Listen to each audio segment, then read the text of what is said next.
15वीं शताब्दी के अंत में जब भारत सोने की चिड़िया कहलाता था, तब समुद्र के रास्ते एक ऐसी यात्रा शुरू हुई जिसने भारत की किस्मत हमेशा के लिए बदल दी। यूरोप के देशों को भारत के मसाले, रेशम और सोना चाहिए था, लेकिन जमीनी रास्ते तुर्कों और अरबों के नियंत्रण में थे। इसीलिए यूरोपियों ने समुद्री रास्ता खोजने का निर्णय लिया।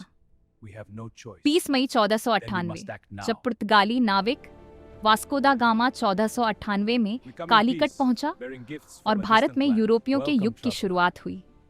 धीरे धीरे पुर्तगालियों ने भारत में अपने किले और व्यापारिक केंद्र स्थापित किए और समुद्री व्यापार पर कब्जा करना शुरू किया। 1505 में फ्रांसिस्को de अल्मेदा पहला गवर्नर बना।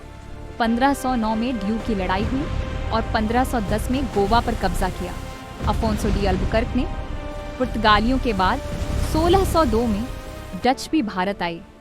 उनका लक्ष्य था केवल व्यापार, खासकर मसालों का। प्रमुख केंद्र बना पुलिकट, नागापट्टिनम।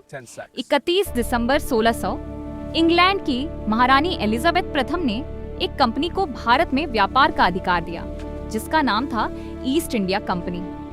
1615 में थॉमस रो जहांगीर के दरबार में आया। प्रमुख केंद्र बना सूरत, मद्रास, बॉम्बे, कलकत्ता। अंग्रेजों को टक्कर देने के लिए फ्रांसीसी भी 1664 में भारत आए, लेकिन अंत में वे अंग्रेजों से हार गए। प्रमुख केंद्र बना पौंडीचेरी, चंद्रनगर।